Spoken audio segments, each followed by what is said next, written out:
Hi friends, आज हम जानेंगे इंडियन पॉलिटी के बारे में। हमारा भारतीय राज्य व्यवस्था। हमारा भारतीय राज्य व्यवस्था क्या है? भारत में हमारी जो राज्य व्यवस्था है उसको किस रूप से संचालित किया जाए, उसे भारतीय राज्य व्यवस्था कहते हैं। सबसे पहले जानेंगे हमारा राज्य व्यवस्था चलाने के लिए गवर्नमेंट की ज़रूरत होती है। गवर्नमेंट के 3 अंग होते हैं: एग्जीक्यूटिव कार्यपालिका, लेजिस्लेचर विधायिका और जुडिशरी न्यायपालिका। कार्यपालिका का क्या काम है? कोई भी कानून अगर विधायिका माने संसद से पारित हो जाता तो उसको कौन लागू करता है? कार्यपालिका। और विधायिका में कोई भी बिल प्रस्तावित होता है माने आता है और वहाँ से पास होता है। और न्यायपालिका वही बिल को का न्याय होता है, मतलब उसी कानून का संरक्षण किया जाता है। अब जानेंगे कॉन्स्टिट्यूशन। सबसे पहले जानेंगे संविधान। इंडियन पॉलिटी में कॉन्स्टिट्यूशन क्या है? कॉन्स्टिट्यूशन एक कानून है। उस कानून को के लिए गवर्नमेंट की आवश्यकता होती है और गवर्नमेंट के 3 अंग हैं: कार्यपालिका, विधायिका और न्यायपालिका। विधायिका में कोई भी कानून बनता है और कार्यपालिका उसे लागू करता है और न्यायपालिका उसका संरक्षण करता है। इंडियन पॉलिटी के 2 प्रकार के होते हैं: कॉन्स्टिट्यूशन संविधान और पार्लियामेंट संसद। सबसे पहले जानेंगे कॉन्स्टिट्यूशन। What is constitution? ये है क्या? इट इज सुप्रीम और फंडामेंटल लॉ। ये सर्वोच्च या मूलभूत कानून है, या विविधत कानून भी इसे कहा जाता है। एक प्रकार का हमारा जो संविधान है एक तरह का कानून है। इसमें सरकार के विभिन्न अंग कार्यपालिका, न्यायपालिका, विधायिका की शक्तियों का उल्लेख किया गया है। उसके सभी अंगों पर प्रतिबंध भी लगाया गया है ताकि संवैधानिक व्यवस्था बनी रहे और शासन व्यवस्था सुचारू रूप से चले। हमारा जो संविधान है उसको इसलिए बनाया गया, हमारा संविधान को इसलिए बनाया गया ताकि जितने भी हमारे सरकार के अंग हैं उस अंगों पर प्रतिबंध भी लगाया जाए और ताकि वो संवैधानिक व्यवस्था हमारा सही से चालू रहे, मतलब सही से हमारा देश चले।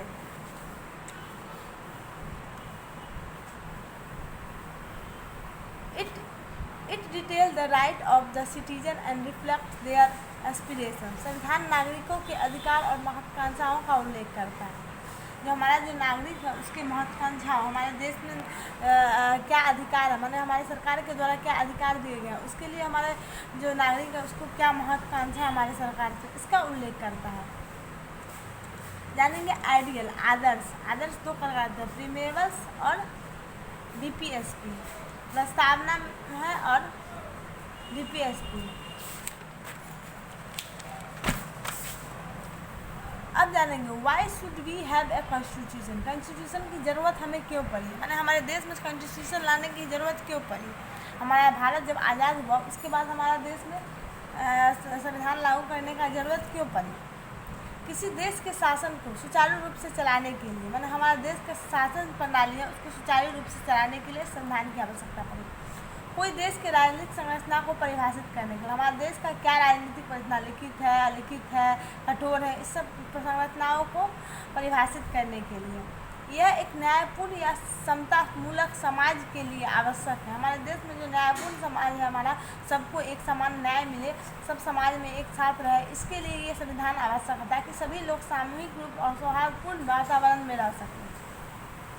चौथा, संविधान नागरिकों को आपसी संबंध को कम करने के साथ साथ नागरिकों और सरकार के बीच संबंध को भी तय करता है। हमारा जो संविधान है वो नागरिकों को आपसी संबंध को कम कर, माने हमारा आपसी संबंध बनाए रखता है, हमारे साथ साथ नागरिकों और उसके बीच संबंध को भी तय करता है।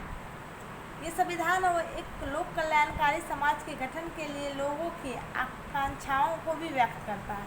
हमारा देश है, हमारा जो समाज है उसको लोक कल्याणकारी बनाता है। ये संविधान का ये सब हमारा कार्य है।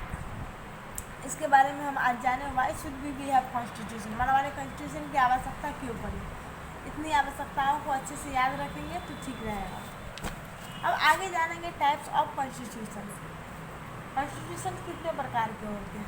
2 प्रकार के होते हैं: रिटन कॉन्स्टिट्यूशन और रिटन कॉन्स्टिट्यूशन। लिखित संविधान और अलिखित संविधान। लिखित संविधान में हम जानेंगे इट इज कॉडिफाइड, लिखा गया, लागू करना, eight particular periods of time, निश्चित समय में भारत के संविधान द्वारा लागू किया गया। माने एक तरह का लिखित संविधान क्या है? लिखा हुआ संविधान है हमारा, जिसको हमारे भारत सरकार द्वारा, भारत संविधान के द्वारा लागू किया गया। अलिखित में देखते हैं, अलिखित ये लिखा हुआ संविधान नहीं, इसका विकास सिंगल लीगल के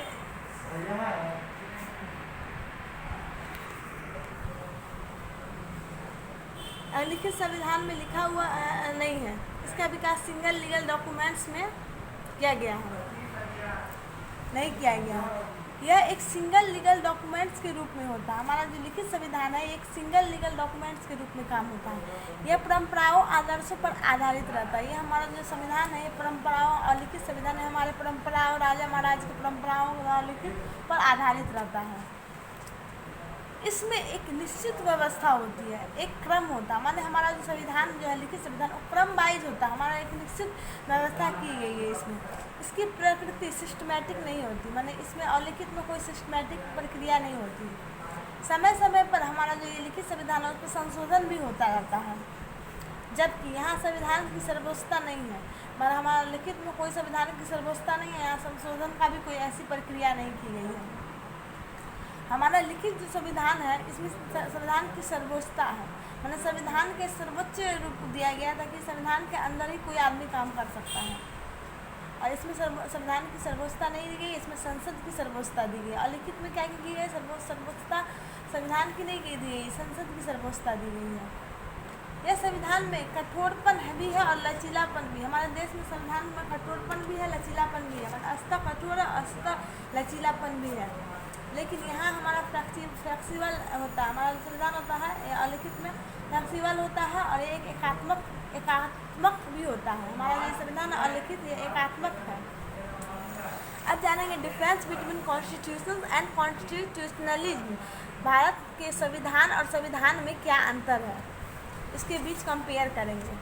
जैसे हम जानते हैं संविधान एक विधिक दस्तावेज है, माने कानूनी दस्तावेज है जो किसी देश की सरकार की संरचना और कार्य पद्धति को परिभाषित करता है, जबकि संविधानवाद एक विचारधारा जो मूल्यों पर आधारित है। हमारे एक कानून है, जैसे हम साधारण भाषा में समझेंगे कि संविधान हमें अधिकार देता है, लेकिन संविधान हमारा जो संविधानवाद है वो हमारे अधिकार पर अंकुश लगाता है। यह सरकार के विभिन्न अंगों की शक्तियों का उल्लेख करता है। संविधान में क्या है, हमारे विभिन्न शक्तियों का उल्लेख है, जबकि संविधान में इन शक्तियों को सीमित और प्रतिबंधित कर दिया गया है। संविधान किसी भी सरकार के द्वारा निर्मित किया जा सकता है, चाहे वो राजतंत्र शासन हो या तानाशाही, जबकि संविधानवाद लोकतांत्रिक शासन में भी होता है, जैसे दक्षिण कोरिया, जैसे उत्तरी कोरिया, इस तरह के देश में देखा गया है कि संविधानवाद नहीं है। जहाँ सरकार बहुत ही निरंकुश हो वहाँ संविधानवाद नहीं होता। अब जानेंगे, पहले जब हम पढ़े थे इंडियन पॉलिटी के बारे में, कॉन्स्टिट्यूशन के बारे में हम लोग जान लिए, कॉन्स्टिट्यूशन है क्या, संविधानवाद है क्या, कॉन्स्टिट्यूशन क्यों लागू किया गया, इसके बारे में जान लिया। उसके बाद जानेंगे पार्लियामेंट। ये दूसरा भाग जो है पार्लियामेंट, यहाँ अनुच्छेद 79 में इसका वर्णन किया गया है। पार्लियामेंट के 3 अंग होते हैं, राज्यसभा, लोकसभा और राष्ट्रपति। ये राज्यसभा लोकसभा मिलकर जो होता है कानून बनाता है, और ये जो राष्ट्रपति होता है इस कानून को लागू करता है। To make law, to executive law, मैंने इसे मिल के, जैसे हमारा राज्यसभा लोकसभा कोई भी प्रस्तावित हमारे संसद में कोई भी कानून होता है उस कानून को बनाता है, लेकिन लागू करने की शक्ति किसको है, हमारे राष्ट्रपति को। आज हम संविधान और संविधानवाद के बारे में जाने। अगर अच्छा लगे फ्रेंड्स तो लाइक शेयर सब्सक्राइब कीजिएगा। Thank you so much.